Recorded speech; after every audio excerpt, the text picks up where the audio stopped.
us are safe and well, and to those in Bombay, you've been particularly impacted by the tail end of the cyclone as well. So I just hope everything is fine there. Dr. Joseph Suri, past president FICCI and chairperson and managing director of Lalit Suri Hospitality Group. Dr.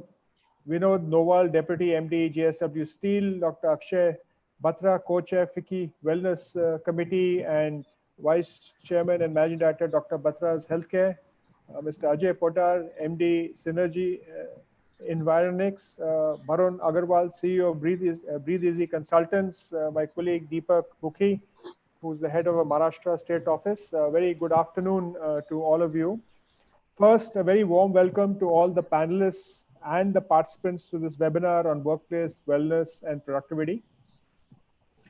We are in unprecedented times, and the COVID pandemic has not only impacted the economy, affecting significant business disruptions across industries, but has also impacted the demand side and is altering consumer behavior and preference rapidly.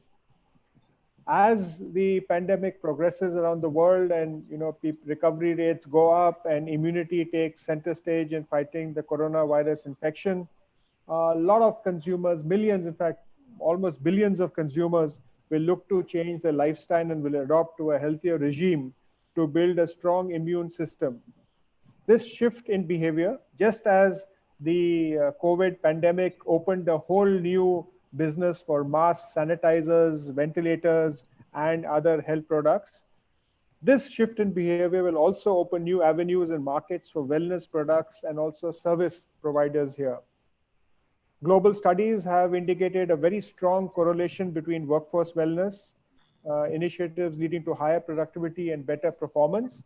And given that it is work from home for a lot of people even going forward, the need will just multiply as we go forward. It is also started to integrate in many organizations' core values in India, both in the workplace and work from home scenario. While well-being of employees has direct impact on the performance and productivity of the organization, it also helps indirectly in cutting the healthcare costs of employees and an attractive place for people to work and improve the image of an organization as a socially responsible one. Today's webinar, and it'll focus on deliberating some of the benefits of running workplace wellness programs.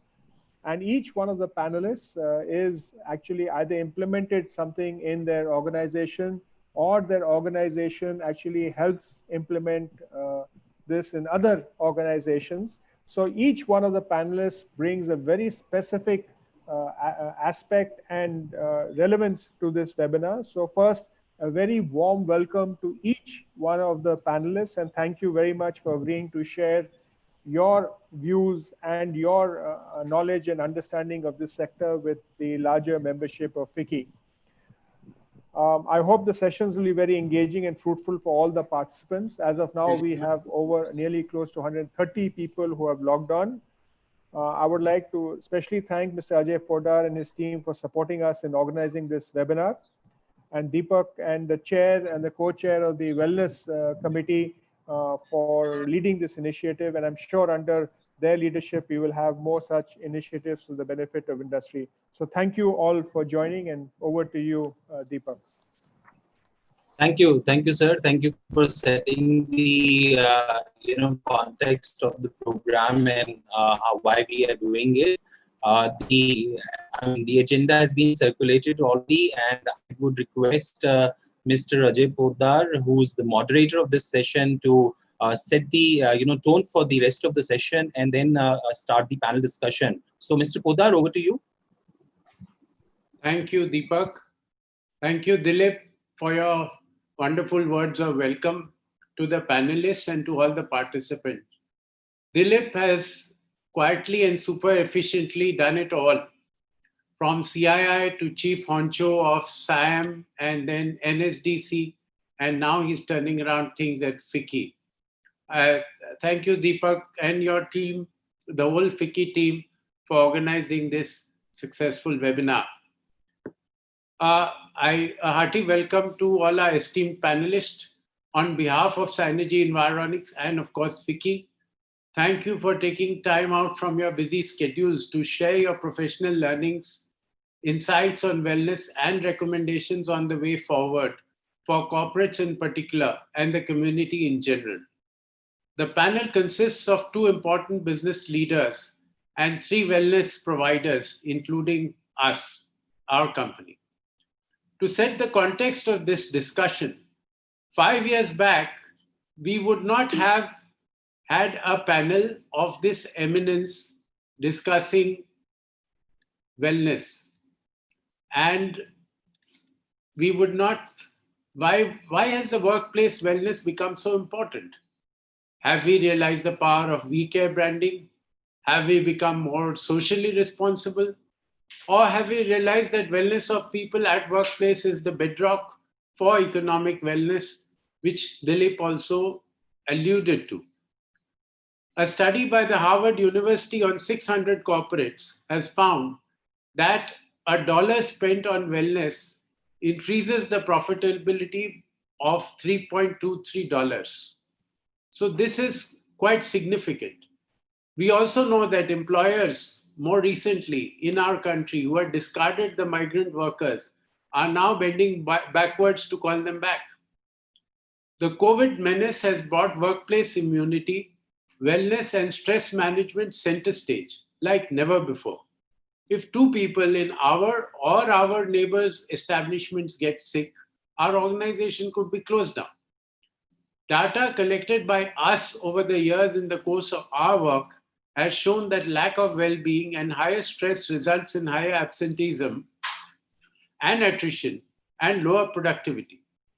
The mental, emotional, and physical well-being of our employees should therefore become every business leader's business.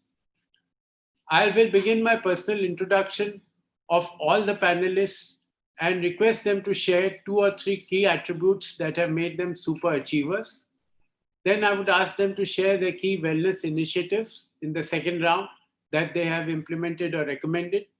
And I and the other panelists will also answer questions from the participants. We've received actually a lot of questions.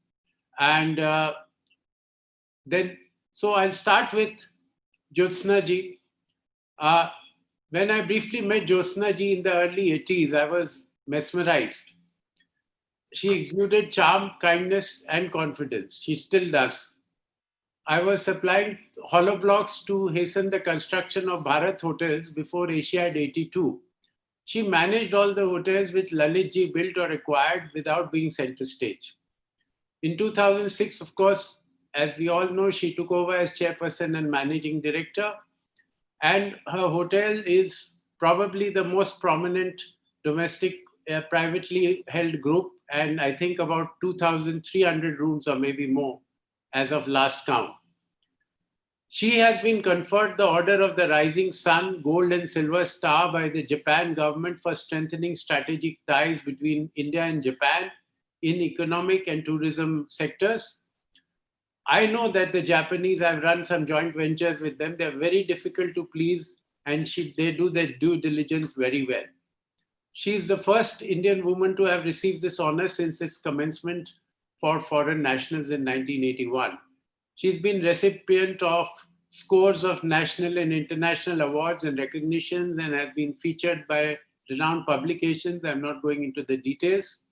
She is the second woman president of FICCI's 100-year plus year history. She's won accolades for herself and for the chamber. And she is a member of the Board of Governors of the National Council for Hotel Management and Catering Technology and member of the Board of Governors of the Indian Institute of Corporate Affairs. In these difficult times, she continues to burn the midnight lamp to take up issues with the government on behalf of the tourism and hospitality industry. And she still goes for a morning walk. So on wellness, she walks the talk. I have found her to be a tough but caring mentor and employer. She has amazing aesthetic sense and knows every little detail about each of her properties, right up to which paintings are hung in which room.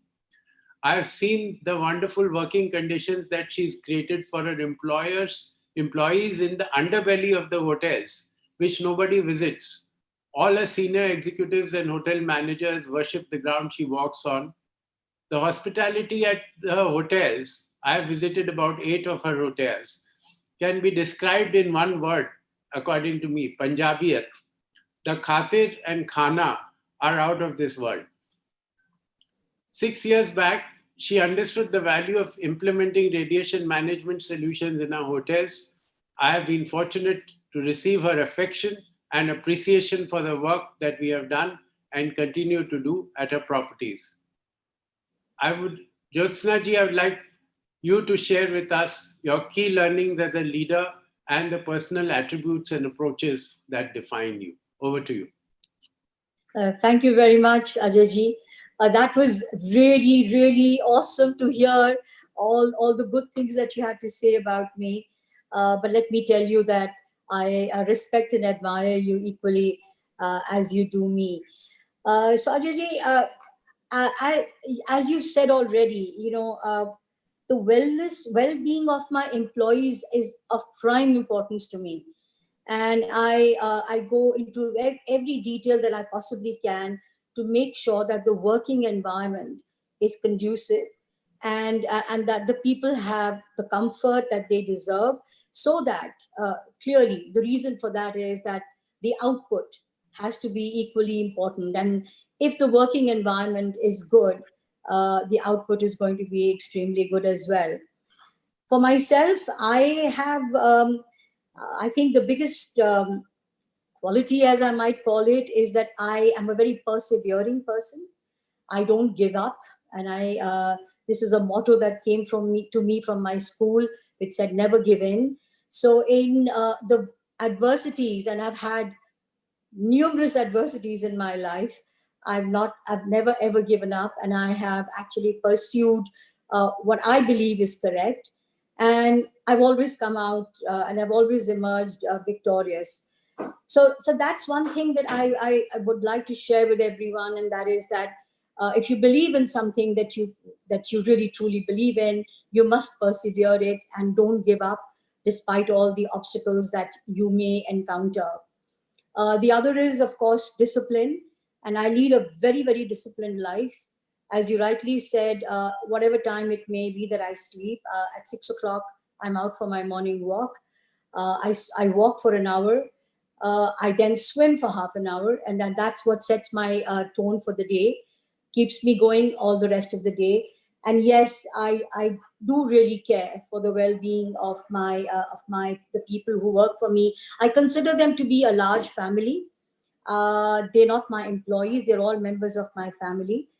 And yes, 6 years ago. So while I was trying my level best to make the working environment conducive, I did realize that radiation is one of the negatives that all of us are facing. We are very much dependent on technology, and that technology does emanate radiation. And that's when I met Ajay-ji, and he introduced me to environics. And since then, I have had all my hotels visited by them. They have a very competent team, and this team visited every single hotel of mine, and they did what I believe was very beneficial to us, taking care of the environment from something that is not visible, because clearly we don't see the harmful effects of the radiation. We feel them, but we feel them too late. And I'm appreciative of what they did for me. So thank you very much, Ajay-ji, for bringing in this technology of yours. And it's now in every single hotel of mine, including the hospitality school. And I'm very pleased with the outcome of it. So thank you very much, Ajay-ji, and it's back to you now.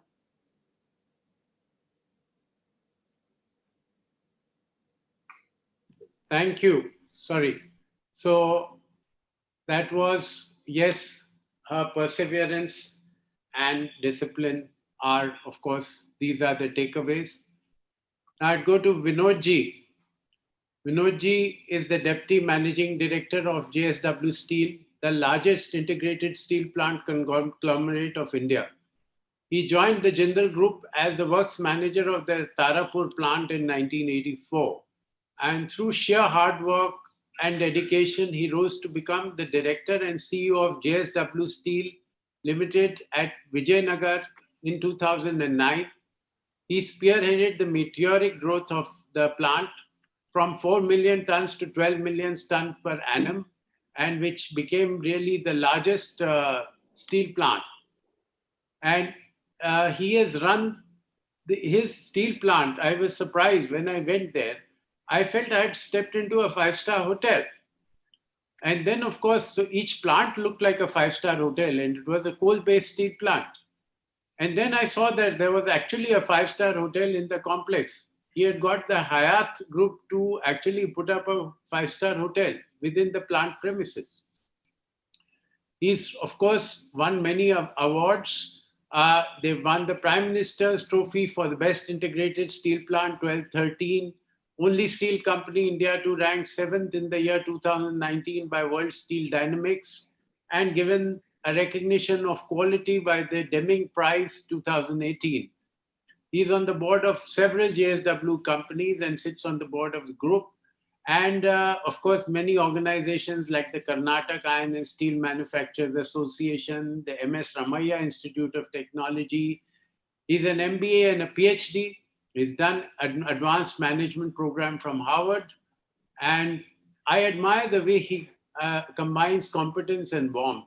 He leads by example and gentle persuasion, instilling enthusiasm and confidence and boosts people's performance. He's exceptionally courteous, sometimes embarrassingly so. And I look forward to meeting him every time I go to Mumbai if he's in town, because I come back more enriched. He has the perception to realize the value of our offerings towards boosting productivity and well-being, and has made sure that our work is implemented in all his plants. He operates on the principle, smile and the world smiles with you. Over to you, Vinodji. Thank you. Thank you very much, Podarji, for good words for me. And I'm very much thankful to FICCI also for this webinar. Good evening to everyone. Today's webinar topic is immunity and productivity at work. High immunity is essential and is much needed to fight against COVID-19 that everybody is facing today. As we all know, there is no medicine, no vaccine, or no treatment available for coronavirus. Only high level of the immunity can help you to resist to this virus and to stay fit and safe. At the same time, your high confidence and motivation will help you to maintain the productivity. On leadership, in my opinion, a successful leader is the one who takes the team along with and leads from the front. People see him as their role model due to his contribution and attitude of leading by examples. Always I find what is next. I don't want to give up, but always I plan for B plan or what is the next for me instead of accepting that I can't go move further.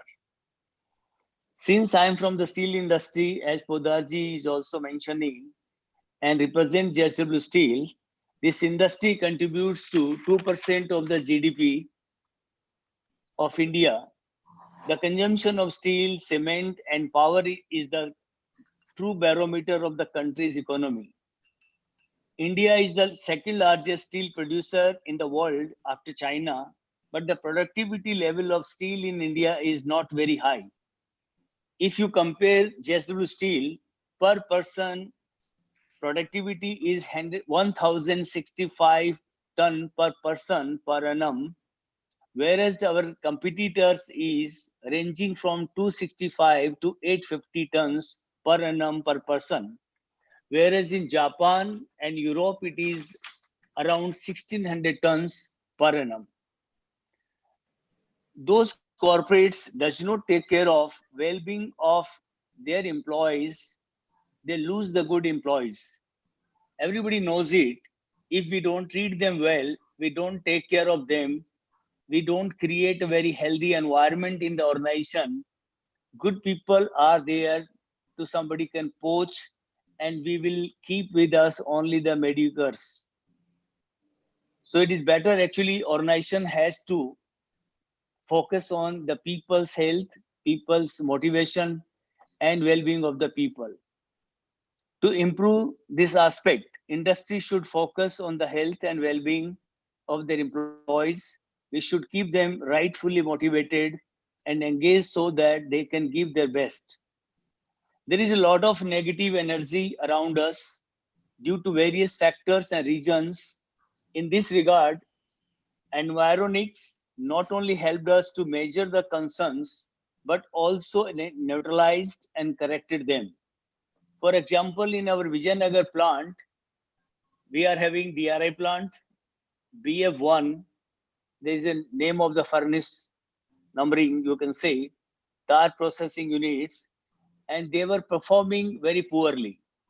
When Ajayji has met and explained to us, we thought why we should not experiment it.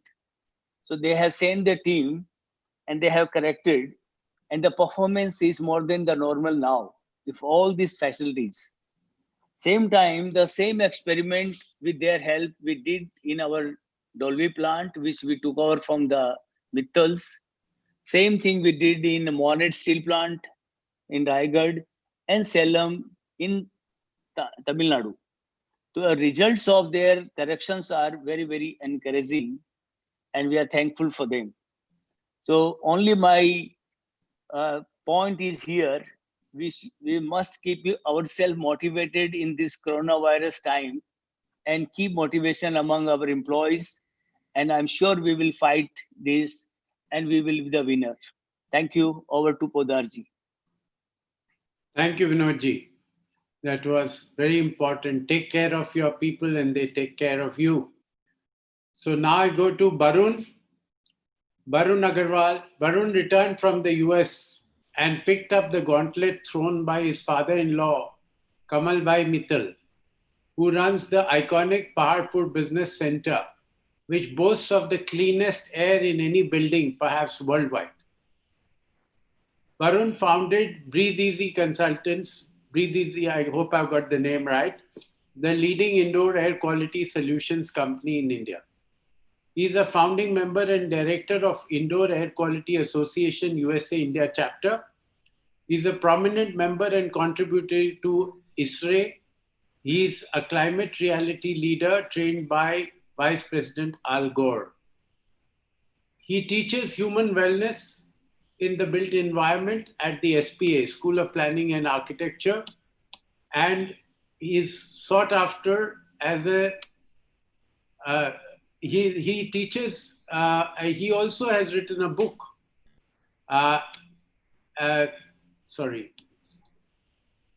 He's written a book called "You Can Grow Air."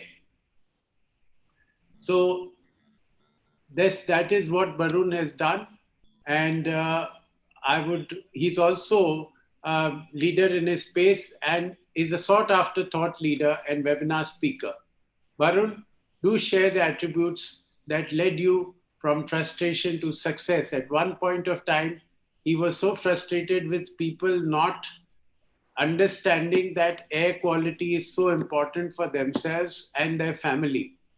And but now I think it's changed a lot, but he's been persevered with his pursuits. So Barun, please tell us about what makes you what you are, yes, and how you look forward. Well, a very good afternoon, good evening to everyone. Thank you very much, sir, for having me on this platform. Thank you to the FICCI team for organizing this and having me here. Very delighted and actually humbled to be part of such an esteemed panel. Very interested and keen to learn more. And I think one of the main attributes that I would give to myself is I'm a learner for life. For me, learning should never stop for anybody, whether you're a leader or not. And for me, that is something that I pride myself in terms of learning and reading. So my learning never stops. And that is what has helped me in broaden my horizons in terms of understanding of people at the workplace and in terms of the work that I do. I come from a very different background. I don't know if that comes out in the bio that was read, but the business of wellness and air quality is something that I picked up only 8 years ago. I've done too many different things in my life. And if anybody understands the entire background, you'll be amazed that how can one person actually do such different things in their lives. So I call it being a very eclectic person, because I've been able to be a commodities broker to cutting edge technology, marketing and sales professional in the United States, lived in 4 continents, done a whole bunch of things. And now my passion is wellness. The other part is, the discipline, what Dr. Suri mentioned. Discipline, I think, is a common thread. For me, it's very important. I'm part of Robin Sharma's 5 a.m. club. I try and wake up as early as possible. And those morning hours that I put into myself is what reaps the rewards for the rest of the day for me. If I miss that morning's routine, even once or twice in a fortnight, it shows the performance of the rest of the day actually shows. And so that morning 2 hours, 3 hours that I try to dedicate to myself, whether it's my meditation or my yoga or my run or my walk, and I like to keep doing different things. It's not the exact same routine, but it is those 2 hours that I dedicate to myself, which gives me the results from a discipline perspective for the rest of the day. The focus, the mindset is set up in those first 2 hours in the morning, which I believe gives me the success for the rest of the day. So from a leadership perspective, I talk about that. And coming to wellness, I'll quickly just set the tone for the rest of the conversation that I want to talk about. My son was doing a project in school on wellness, and he came to me and he asked me, what is the meaning of wellness if I had to write it in one single word? And I had to think about this. I said, how do you explain wellness in one word? I take hours talking about wellness because I teach that as a course at the School of Planning and Architecture. How do I sum it up in one word? And the answer finally dawned on me that it's happiness. Wellness can be summed into one word, which is happiness. If Bhutan as a country can measure gross national happiness, then why can't we start measuring happiness and productivity of people in every building? And that's why we started the whole premise of wellness in buildings. And at Paharpur Business Center, as you mentioned, my father-in-law set up that building as a wellness building. And he not only initially from an energy perspective, but from a human productivity and happiness perspective. And today, standards have been created following his practices in that building. We have 7,000 natural plants inside the building, which ensure we have perfect air quality. He has also ensured that he has the radiation solutions that you have to ensure that whatever discrepancies there were from a geopathic stress perspective, from a radiation perspective, are taken care of in that building. So there are 7 key concepts that I'll talk about later on wellness, which we have ensured that we introduce in all our workspaces, whether it's our office, whether it's our home, whether it's any other facility. And that we've seen the results. It talks for itself. And the number one benefit that we see when you actually implement wellness in your facility is employee turnover. The reduction of that turnover, because employees are happy where they are, is one of the biggest benefits that you can get, because that churn in employees, the effort and cost that it takes to train someone and bring them up to speed is tremendous for any organization. And if you can bring that number down by investing in wellness, you've got a winning point. So thank you again for having me, and look forward to the rest of the webinar.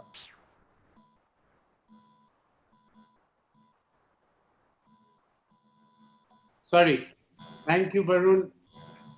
Glad that you told us about the other aspects of your journey. Finally, to Dr. Akshay Batra. He is the 3rd generation homeopath and is the managing director of Dr. Batra's, the world's largest chain of homeopathy clinics, with 200 clinics across 6 countries. He has close to 20 years of medical experience. I thought you looked 20 years old. So, and yes, he is the winner of the Robert Olding Award and the Youth Icon Award for Homeopathy. His father, Mukesh ji, has brought homeopathy out of the closet. And I think he and Akshay can give a master class to all of us on marketing with effective advertisement and social engagement. He has positioned their enterprise in the forefront of wellness. They have reduced the bald population of India and the world. Dr. Batra Akshay ji, I will have a word with you at the end of this session about my shining pate, and I hope you will be able to help me. He is the co-chair for FICCI's Wellness Committee and a true ambassador of wellness. Akshay ji, do share your success mantra and that of your group and what future holds for you and humanity. Thank you. Good afternoon, everyone. Thank you for being here on behalf of FICCI. Since I'm the co-chair of the Wellness Committee, I'd like to thank you all for putting this session together and being here today.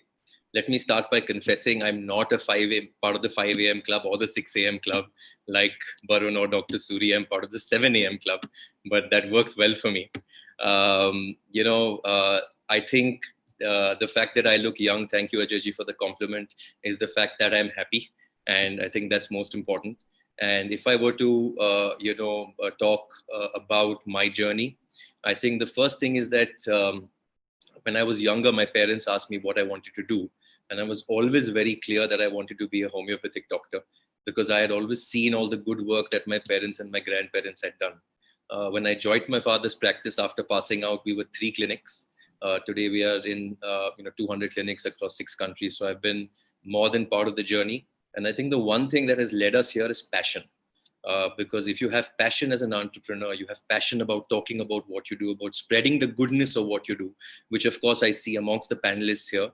I think passion is the one thing that always keeps you going against all odds, against all difficulties. So that's the one thing that I would say defines us at least. The second couple of things that I've learned as a leader, I've actually been through my medical training. And one of them is how to listen, because as a doctor, you have to listen to your patients to understand their symptoms and to understand the said and the unsaid. So I think how to listen is a very important part of leadership. The second thing, again, I learned as a doctor is how to be inquisitive, because you have to dig deeper to find out what symptoms the patient is really suffering from. And similarly, you have to dig deeper into finding out new entrepreneurial solutions for your business, and also how to solve problems in your business. And the third thing I learned as a doctor, of course, which is very important, is empathy. We try to see how we practice empathy across everything we do and live those values. Coming to wellness, Dr. Batras, of course, is the world's leading chain in homeopathy. And we have a team of 400 doctors that work with us across 6 countries.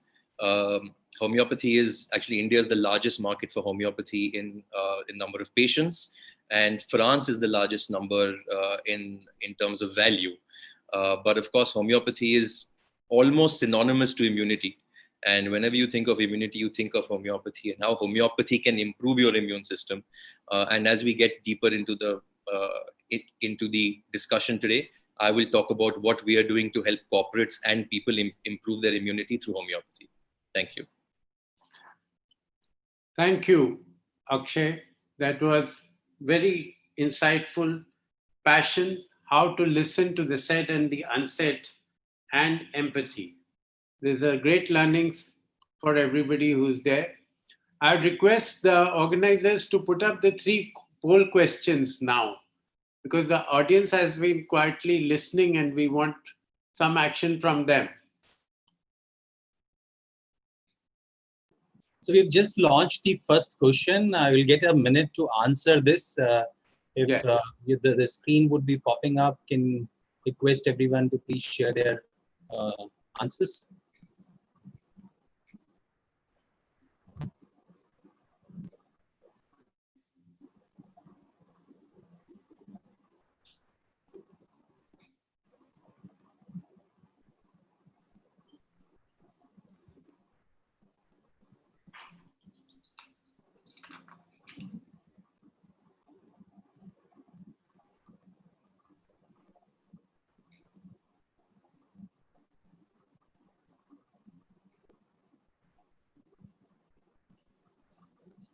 We'll end the poll in 10 seconds. I think still a lot of people have not polled, so request them to just press the button, yes or no.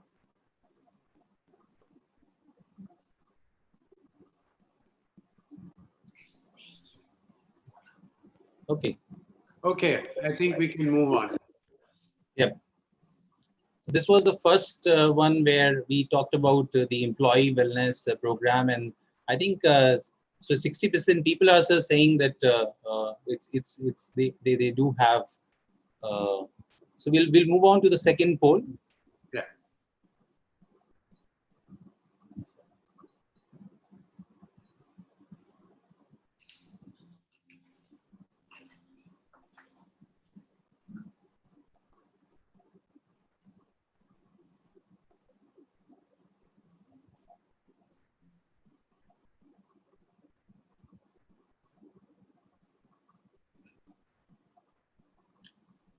Everybody should be answering this. Yeah. Everyone uses a mobile phone. So 66% audience has polled so far. Request another 20 seconds if rest of them can also answer.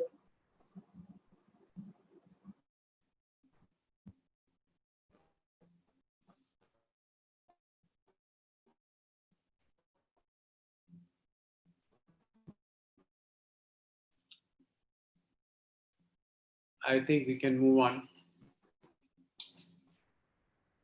We can move on.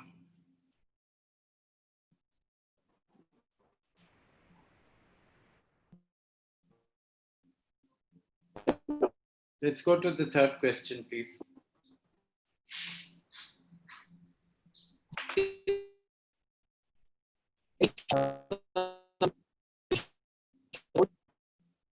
Can't hear you. Yeah, go to the, I've been telling you. Let's go to the third question, please. Is there a third question? Yes.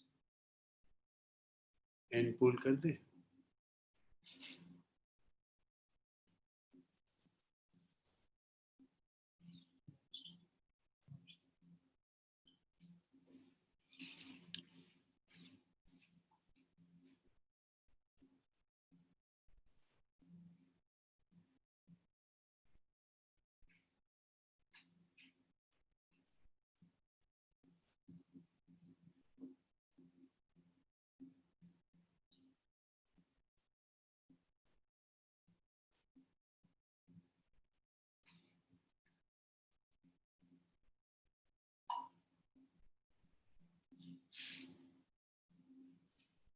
Okay, I think we've got the general trend. We've got a fair bit of answers.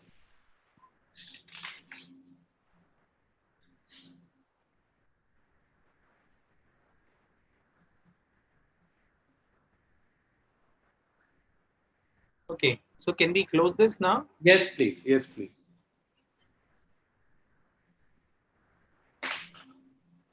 Okay, thank you,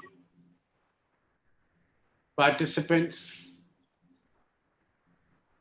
Yeah, we can remove that, please. Yeah. Yeah.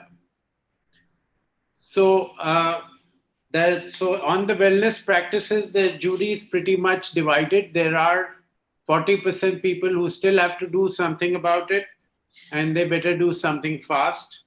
And I guess the 60% who are already doing things can do more. On the mobile phone, I'm glad to know, I thought the percentage will be somewhere around 90% people using more than 3 hours.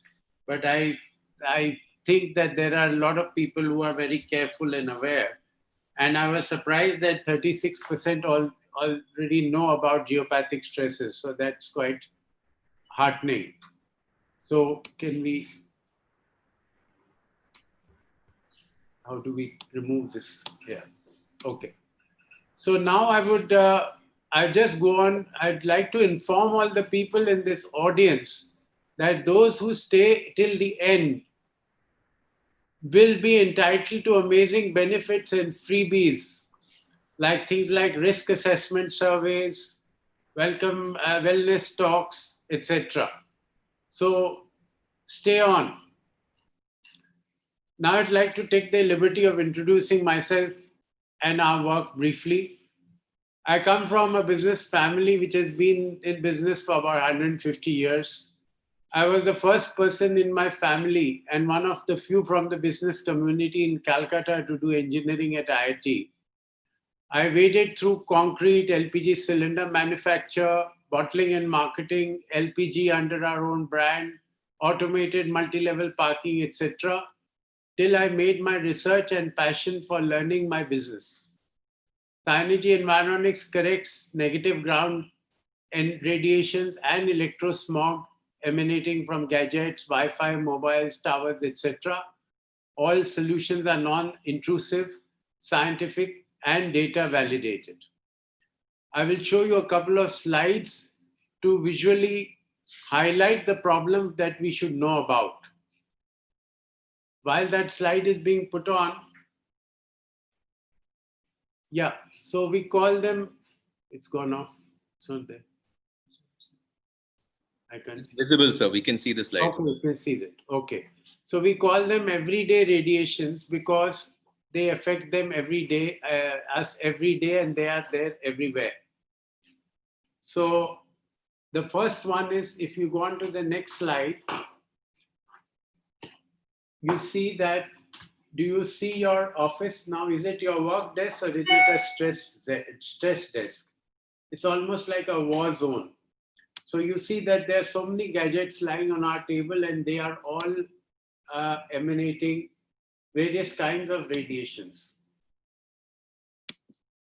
You can go to the second one. I can't see it. Yeah. So how do you know you are impacted? So these are some of the kind of things that could happen to you. You could feel tired, you could feel lethargic, you could be having headaches, aches and pains. You can have higher attrition from certain seats or departments or areas. And you could have reported breakdowns. You could have 6 machines at a place of the same make bought at the same time and only one breaks down. Or you could have accident-prone zones. So these are some of the things. So radiation protection is not a choice, but a necessity. So either you abstain from usage or you move your spaces, you move to spaces which are safer, or you have to seek protection. So there are some questions. You have the question printout. So maybe we can take them later. I thought we'll take it because there were a few questions, but maybe we can take it later. So Vinodji, now we'll go on to the second round. Please tell us about your key initiatives on wellness that you take, some things which you think are unique. And how is the journey? How did you look at wellness 10 years back? I remember that, earlier people used to do things for wellness on the demand of unions or when they felt that they had to do it, but they didn't link it to the economic well-being of the organization. So tell us about some of your initiatives. Yeah, well, Podarji, in all our locations, in steel, we have 9 locations. In the group, we have almost 15 locations. So as per the size of the plant, first we create good hospital facilities for employees. Same time, we create good recreation facilities, whether like gym, sports activities, they can perform. Then we plan it out, all the games in that. We encourage people, they should participate. Same time, we conduct a lot of yoga classes. We invite a lot of experts who can give them a lot of training and exercise for how they can release their stress. And same time, if anybody has any issues, then we can provide the help of the doctors, actually, how they can come out from they or their family members from any type of the issues are there. So, and same, in their schools, all the locations, we have the schools, encourage the children to participate and take care of their whatever concerns are there for the good schooling for the children. So likewise, GSW Group always take care of their employees and treat them like the part of the larger family of that. That's why we can say with the pride, we don't have a single location. We don't have any location where we have the union. This is the very big thing. Actually, in Vijayanagar, we have 30,000 people, but our people, they don't know actually what the union activities and how they represent through the union. So these are the result of when you take care of your employees, their well-being, and you keep a motivated team, and you provide them before they think. So it creates a very healthy environment where you get a very good productivity. We don't lose a single hours for negotiations or any union activities or any strike. This I can say is a really good example of that. I wanted to ask you, do you have something called like a wellness index? So when you are doing things for people, how do you compare? So we have actually, we engage some agencies, and those agencies, they keep some measurement of that.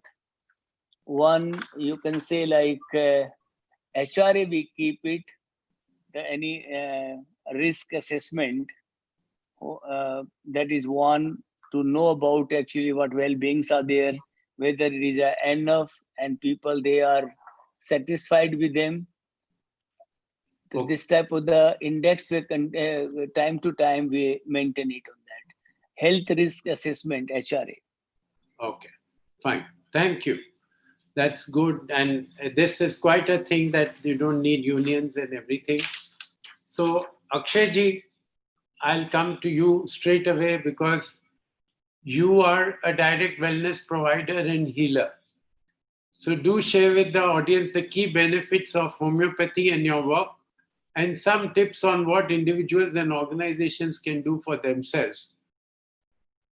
Sure. So I think the first thing is that, like I mentioned, homeopathy is actually synonymous with immunity, because the whole basis of homeopathy is to actually strengthen your immune system so that you can fight prevalent illnesses and not fall sick as often. One of the things that is also associated with homeopathy is long-term cure. If you hear this, people believe that homeopathy takes time, which it doesn't. It's actually a misnomer. But they do understand that once you take homeopathy, it cures you from the root. And the reason for that is that homeopathy actually strengthens your immune system. Now, I actually think of the immune system of a body very similar to a battery of a mobile phone, if you were to sort of measure them similarly. And the best time to charge your immunity or the battery of your phone is when it's already close to full. So one of the things in immunity is that you should not really wait till you fall sick. You should avoid illness by having a strong immunity. So before you fall sick is actually the best time to raise your immunity. What we've been doing at Dr. Batra's in the pandemic is, of course, helping corporates also to raise the immunity of their people. Homeopathy actually was a precursor to vaccination. When the founder of vaccination was 8 years old, homeopathy was founded. And homeopathy also believes in giving small substances in small doses, which is very similar to vaccination.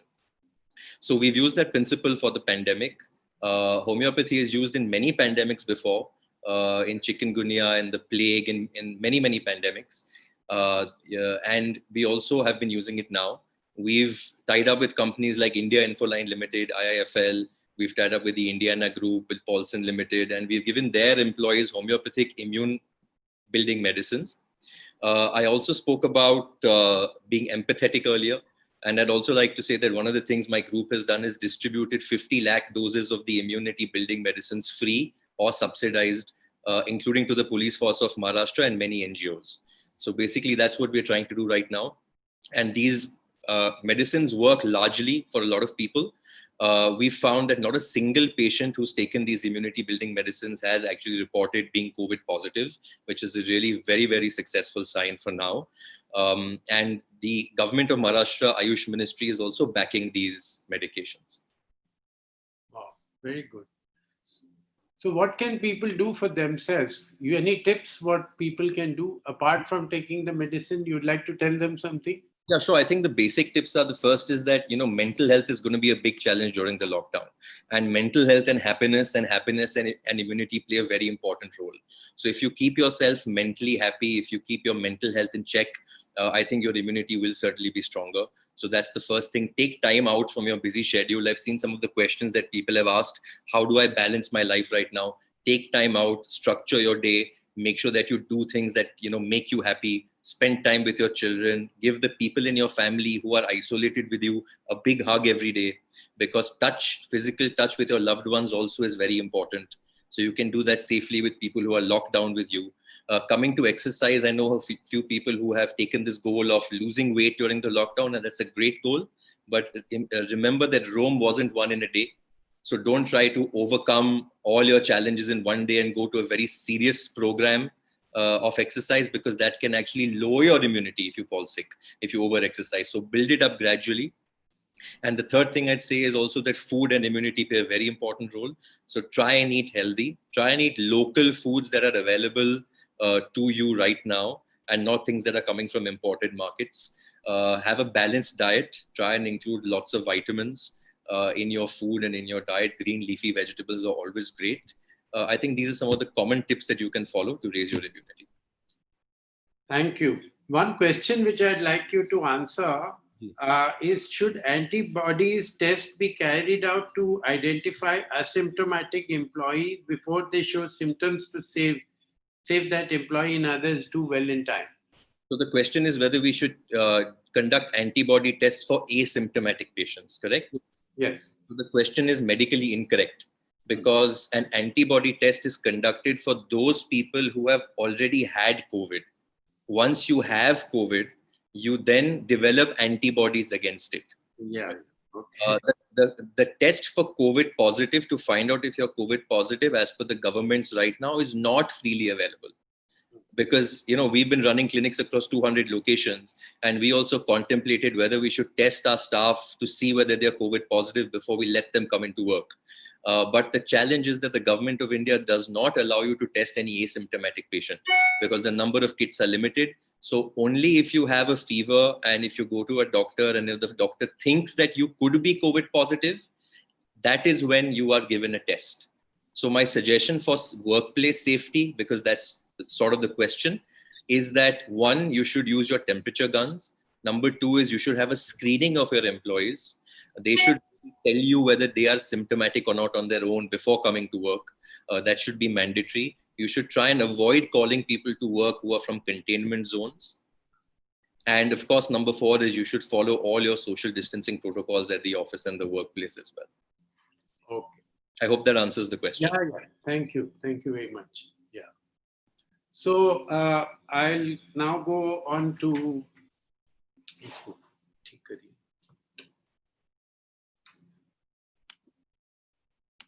Varun. Can you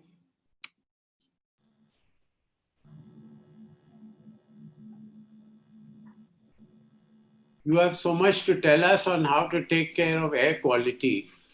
I see that you have now ventured into providing solution for molds too. Tell us about the problem and the solutions available for both. I'd also like to know how the effects can be measured and experienced. One is, of course, it can be measured by the AQI and things like that. But how can people measure it on themselves, how they can experience it? And also some of the questions, I think there are 1 or 2 questions which you can answer well about oxygen levels, and some of the other things. We'll come to that. All right, so I'll try and address the points that you mentioned. First, you and I are in a somewhat of a very similar business. We make the invisible visible. With air quality, initially, everybody, when I started the business back in 2012, when there was really no awareness about the problem of air pollution, everybody used to tell me that I've gone crazy. Okay, earlier we had to pay money for water. Now he's going to make us pay money for air as well. But the reality is that the air that we breathe, we drink 3, 4, 5 liters of water, and we're very particular about the quality of water that we drink. But each adult breathes about 12,000 liters of air in one day. But are we particular, or are we careful about the quality of that air that we're breathing? What are the pollutants in that air that are going in? But it's invisible, right? So what you can't see, it's very difficult to understand what is happening. However, we have been able to make the invisible visible with technology. There are very clear, scientifically proven technologies available today which can measure air pollution. All the different parameters, whether it is PM10, PM2.5, even PM1, the smallest particles that go into the human body, and have a huge impact on every organ. It's not just the lungs and the throat that has an impact from air pollution. Even our brain, our heart, our kidneys, our liver, our reproductive system has a huge impact on the air that we breathe. The air that we breathe, the pollution that we breathe can have a huge impact on all the organs of the human body. So people don't think about the air, and we have been able to make that invisible visible by putting numbers in front of it. So when you can measure it with scientific guarantee and proof, with a device which actually can measure each and every different pollutant, it makes it real, it makes it visible. And if I can show the before and after by removing those pollutants in your indoor space, it becomes much better. A lot of people tell me that, but my immunity will come down if I breathe clean air. Completely opposite. If I go back to them and I tell them just the opposite of that, would you give your children a packet of cigarette to smoke every day? The answer is obviously not. Because if you think your immunity will go down by breathing clean air, the corollary or the opposite of that should be true, that give your children a packet of cigarettes to smoke and their immunity will become very high. We know that is not true. So obviously, by breathing clean air, we are keeping our lungs clean, and we are improving the quality of life, and we're improving the ability of our lungs to fight back when we have problems such as this. I want to address two quick issues, one related to COVID, actually both related to COVID-19.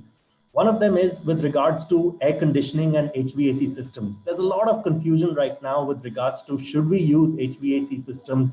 How should we use HVAC systems? And what the temperature should be? Should there be a draft? How are we supposed to do it? I was part of the ISHRE committee, the Indian Society of Heating, Refrigeration and Air Conditioning Engineers, where we designed a document on guidance for HVAC systems related to COVID-19. And very quickly, there are 5 pillars associated with COVID-19 and HVAC systems. The first pillar is temperature. The second pillar is relative humidity. The third pillar is ventilation, fresh air. Very, very important to bring outside air, ventilate your space, whether through natural ventilation by keeping your windows open, or through forced ventilation systems with proper filtration so that you don't bring pollutants from outside. The fourth pillar is draft, the speed at which the air is coming to you and going back into an air conditioning system. Because the virus, it is not completely airborne, but when I'm talking, the particles that come out from my mouth can potentially get airborne with the draft of the air conditioning system in a facility, and hence spread to other people in that facility as well. And finally, the most important pillar is local filtration. You need to get H13 certified filters, and there are 3 or 4 main laboratories in the world that certify these, to ensure that you have proper certified H13 filters, because they will remove your coronavirus from the air. Any air that goes through that filter, 99.995% chance that the coronavirus will get removed from the air as it goes through that filtration mechanism. So if you can follow these 5 principles, it can have a huge impact in terms of human wellness from an air quality perspective. The one last point that I want to talk about is the oxygen saturation levels. What we've been measuring is the SpO2 level of every single person in our building for the last many years. And there's now research which tells us that doctors in New York have found that right in the stages of being asymptomatic with COVID-19, your SpO2 level tends to start to come down. Normal range of SpO2 is between 95% and 100%. And if you're typically, ours is 98, 99, 100% is what my reading comes to. But if it is below 95, it's possible that you might have an infection in the lungs. And this happens before the fever sets in, before any symptoms set in related to a viral infection, or it could be COVID-19. So in our office, anybody who tests less than 95% on the SpO2 meter is not allowed to come into the office for that day. The second day, if they are again less than 95, then we would send them for a lung function test and potentially a COVID-19 test. We haven't gotten to that situation as yet, but if required, we will do that, because it's very clear that during the asymptomatic days, you will not get a fever, but your SpO2 levels come down because the infection has hit your lungs, and that's the start of the problem. So there's a lot related to wellness. I mean, the 7 pillars that I talk about are related to water, air, temperature, human comfort, exercise, and radiation. All of these are part of the various pillars of wellness that we try to implement in all our buildings, in all our facilities. And now we do this for our clients, air quality being the most critical one of them. So we put solutions to ensure that they have the right filtration. All the systems related to COVID-19 are checked off. and we can ensure that we've reduced or minimized the risk as much as possible from a COVID-19 perspective. So huge topic, wellness. Like I said, I can go on forever. We don't have enough time to cover everything on wellness, obviously, but hopefully I've been able to answer some of your questions. Thank you. That was very useful and comprehensive. And Varun, what they did in Parpur Business Center was, when we did the radiation management solutions, they checked the pulse rates of everybody before the work and after the work. That's right. And there was a significant reduction. Absolutely correct. So Jyotsna ji, finally, because I kept you till the end, because you are wearing two hats. You have the dual responsibility of ensuring enhanced wellness and now safety for your clients as well as employees. Because most of us only wear one hat, but you're dealing with both of them. So how do you propose? How do you now propose in these times to tackle this twin challenge? We are actually completely geared up for it. As you know, that we've got doctors staying with us in the Delhi hotel. They've been there with us for the last maybe 65 odd days. So we were given a full-fledged training as to how to handle the various levels of hygiene, etc. And all of that has been imbibed and passed on to every single hotel of ours. We've got doctors staying in 3 or 4 of our hotels, including Mumbai. Over and above that, we've been working on our own SOPs. And as it is, as you would know, that in hotels, the hygiene levels are very, very high because we are all complying to HACCP already, be it kitchen, be it rooms, be it air quality, etc. But over and above that, we have actually created our own SOPs and we've been working very successfully on them. We are doing all the sanitization that is required. Temperature checks are being done for the staff as well as the guests who come in. And I don't like to use the word social distancing because man is a social animal. It's the physical distancing that is required. And that physical distancing is happening, whether it's at the check-in or whether it's the staff cafeteria. Buffets have been removed completely because we don't want people to touch the same spoons. Currently, we're using all disposable crockery and cutlery because we don't want any infection to go across. My boys and girls are all wearing face masks. They're also wearing face shields. And wherever it's required, they're wearing gloves as well. So we are actually taking a lot of care for the staff. And you're absolutely right. I mean, for me, even more than the guest, it's the first step is my own staff. If they are healthy, only then can they look after any guests. So their well-being and their wellness is of top priority for me. We're ensuring that we do everything that is necessary. We are following some of the homeopathic medicines as well, and giving natural things like haldi and vitamin C, etc., to all the staff so that their immunity levels are maintained high. It's all about immunity, as some of the other panelists have said. The immunity levels have to remain high, and we are ensuring whatever we can. We are balancing out our food, our diet. I've gone actually vegetarian pretty much in the entire hotels because I've been just focusing on local, as also one panelist mentioned, that rather than going in for all the imported or foods, we are using natural, fresh vegetables. Most of our hotels grow our own vegetables. So we're doing a lot of organic vegetables that are going across, not only to our staff, but also to our guests, and keeping the morale high. As one panelist mentioned, that it is about happiness, and the immunity is with happiness. So I'm regularly engaging with them. We engage constantly, not only myself, but the executive directors as well. And of course, my senior leadership with the staff so that they remain happy and comfortable. I have been going to the hotel and I really didn't need to go, but I go twice a week. And the reason for that is that I can motivate my staff and meet them. We meet them at a distance, but they just get highly energized when they see me. So that helps a lot. And also we've been engaged in a huge amount of CSR activity, which again, I think leads to the happiness quotient, the satisfaction quotient. We've fed more than about 1.5 lakh people. And all of this has been done through our kitchens. The first thing I opened was my kitchens. And I have to say my team was so forthcoming. So we had all vegetables which we were growing, and we fed more than 1.5 lakh people. We also then decided that since the hotels were going to be closed and there would be a lot of food that would go waste, I used my own team to make packets. They made them themselves, and then they went out and distributed. We didn't use anybody else. We did it all ourselves to make sure that it went into the right hands. Another thing that we did was that we were marginalized communities. No one really thinks of them. And that's where we put a lot, the disabled, the transgenders, which are treated very badly. Our teams went across and met with them and helped them in whatever way they could, whether it was medicine, whether it was food.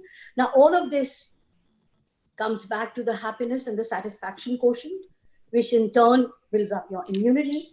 And I'm extremely happy that things are moving well. So to answer your question, we are fully set. We are taken care of our team, and our teams are now absolutely ready to welcome guests as and when the hotels begin to open up and people start coming in. Thank you. Thank you. That was comprehensive, and I think that's answered a couple of questions also which came up, which I wanted you to answer. So I would like to ask Dr. Vinod Naval now that there's a question saying HR managers and heads have medical background.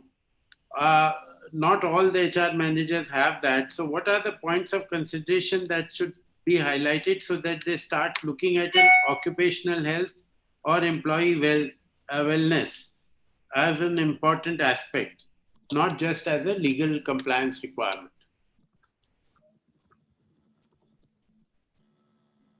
Or anybody else who wants to answer this question? It seems that Dr. Novel has disconnected. Oh, he has disconnected. So can you... Okay. So anyone else wants to answer that? Okay, so we let that pass.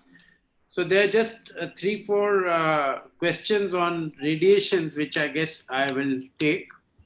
So the one is a question saying, can a Wi-Fi booster in the bedroom workspace affect health? How to mitigate? So yes, it does affect health because, of course, you may not have read even the mobile phone manual, many of you. So maybe we don't have a polling. Maybe we could, anyway. So there are 4 warnings written on a mobile phone manual. One is, keep the device at least 10 millimeters from your body at any given time. Text more than you talk. Always use hands-free. So, and the last one is the killer. Recommended talk time per hour is 6 minutes. So none of them comply with that. As far as the Wi-Fi in the workplace is concerned, in the bedroom is concerned, you should have the router out of the bedroom definitely, at least 5-6 feet away from where you are sleeping. And the other is there are protection device which we and other people do, which you can keep so that it takes care, mitigates the negative effect. The other is somebody is asked how to take care of geopathic stress. So geopathic stress has to be surveyed and then corrected. It can be corrected non-intrusively without moving people or machines from there. And the before and after can be measured. How important is e-pollution to wellness of employee? Every employee is subjected to e-pollution. And now we are having work from home and we are doing so many Zoom calls and everything. So our exposure has gone up. So the e-pollution definitely is more and we need more protection. So a couple of things we can do is, one is when we sleep or even when we are working, we should keep our devices about 1.5 feet away from us. That's one way to take care of ourselves. And again, other is to use the the protection devices. And the other question is Environics chip dangerous for other radiations? No, because it's an inert material and it basically just changes the nature of the radiation without affecting its strength or quality, and it doesn't affect anything else. So I think is that if so, we just like to end with now the last parting one-liners from all our panelists, their words of wisdom to the participants, and then we'll go to the vote of thanks. Unless I've left out anything. Deepak, is there anything else which we need to discuss? No, I think one or two people have raised hand. Probably I can unmute, and if they want to ask any specific question, and then we can, continue. And some of them have asked details of Mr. Barun Agrawal, which he has already shared, and I guess they can, get in touch with him. So Mr. B.M. Khanna has raised his hand. I'm just going to unmute him and let him ask. I only want to add that on the subject of wellness, Vipassana meditation has a very big role to play, both for vibrant health and mental well-being. I had given a talk at IIC on 29th of August last year. So those of you who are interested, they can get a copy of that recording from the IIC library, or they can ask the program section. Okay. Vipassana is definitely going to help a lot in these times of stress and strain. Yes, Thank you, sir. Thank you, sir. Absolutely. Thank you, sir. Thank you. So anyone has any specific question to ask from the participants, from the panelists, we can take them. Otherwise, we will, close the meeting.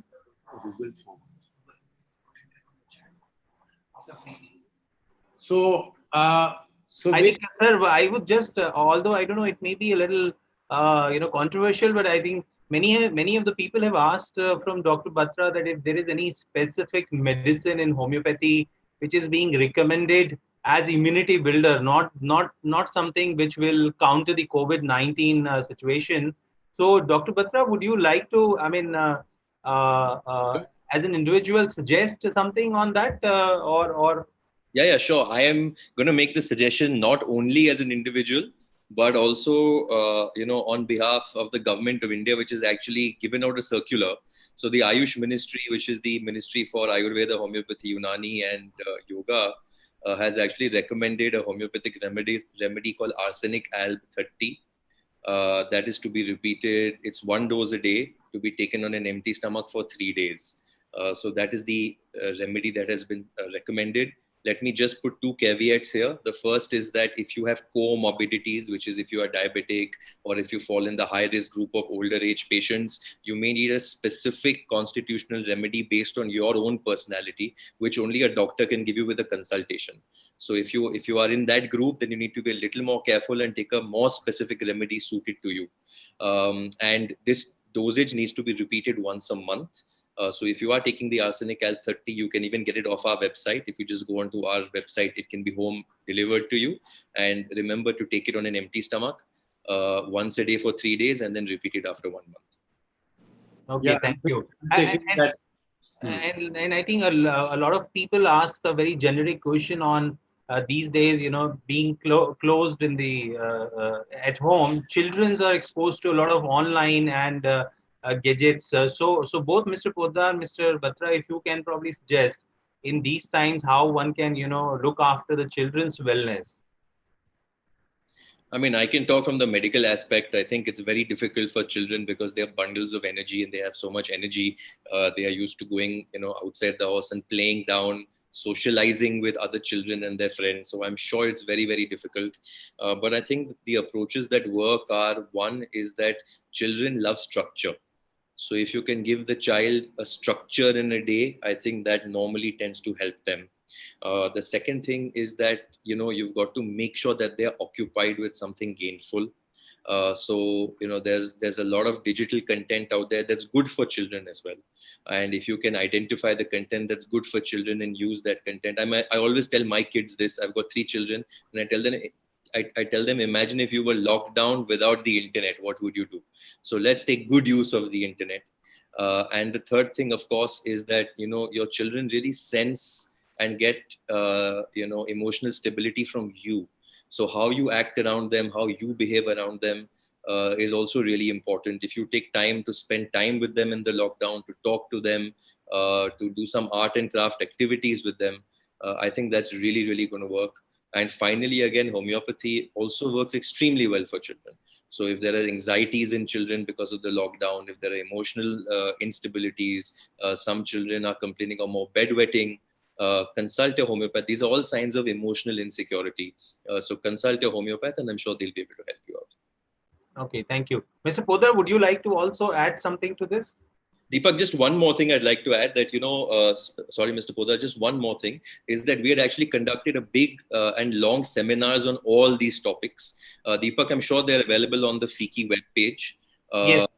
and on the YouTube site. So there are individual seminars conducted on how to handle children in the lockdown, how to handle older people's health in the lockdown, all at the FICCI platform. So anyone interested can please go and access all those webinars on the YouTube page. Yeah, sure. I'll be happy to share those links. We did FICCI Wellbeing Hour, talking about these subjects, and I'm sure those will be, beneficial to everyone.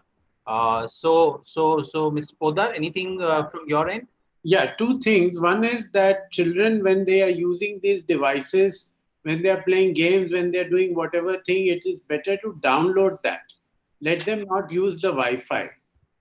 And so parents should download that. Second is that if you can use a wired connection instead of a Wi-Fi connection, that would be even more useful, especially for laptops and iPads and things like that.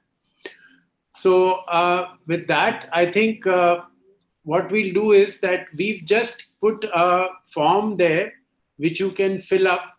So to all the participants of this webinar or this Zoom meeting, we are offering a free risk assessment survey for their commercial establishments or a health wellness talk, more particularly to do with radiations and to improve immunity. We have found that when you take care of radiations, your immunity does go up. So anybody who's interested in either or can fill up that form and send it to us. Our website also you can access and see more information. And I just like now the participants, because we have exceeded our time, to just say their parting words of wisdom. And of course, personally, like to thank them very much for making this session so interesting and so lively. So, thank you. Jyotsna, can we start with you? Is she gone? Yeah. No, I'm here. I've had a bit of bad connection, so I've been on and off. My parting words is stay happy, stay safe, stay healthy. The lockdown is not going to be forever. It is a virus. We are not able to see what the enemy is, but such things have happened before and they've come and gone. This will also pass. But keep your morale high, stay safe, stay healthy, happy, and stay healthy. Thank you. Akshay Ji, I think my parting words would be that India is always a very resilient country, and it's faced a lot of difficulties and has always come out on top. And I'm sure we'll be resilient in this case too. I think spreading confidence amongst people is very, very important, because there is fear. And the more confidence and the more love we can spread, the faster we can get out of this pandemic. So with those words, I'll only say stay happy, stay healthy, and health is wealth. Thank you very much. Varun?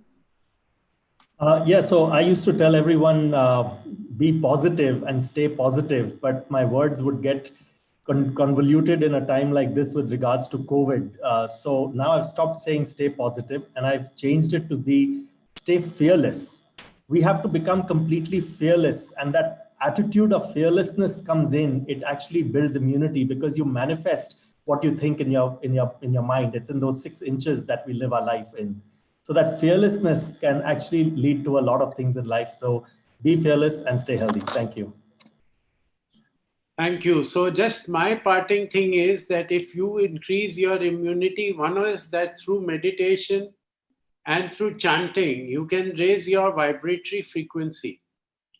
And immunity is all about the vibratory frequency of your body. Because remember, COVID-19 is also a frequency. So if your vibratory frequency is higher than that of COVID-19 or many other things, you are okay, you are safe. So don't worry, like Barun said, don't worry, don't think of, and this too shall pass. So thank you. So Deepak, I hand it over to you for the vote of thanks. And personally, I'd like to thank all the participants.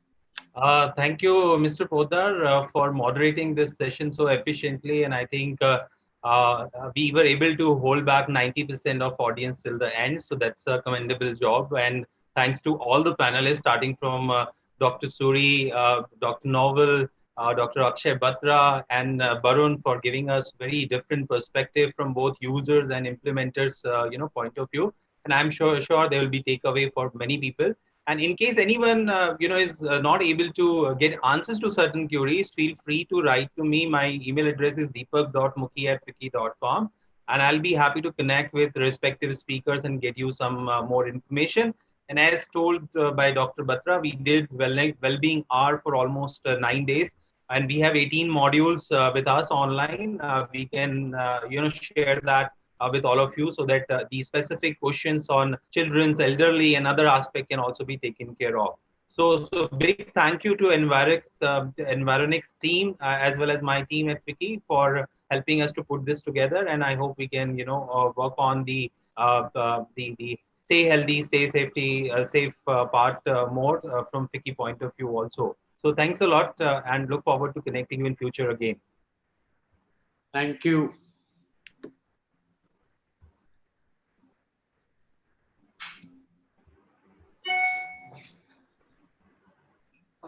Nice. 140 over here, sir.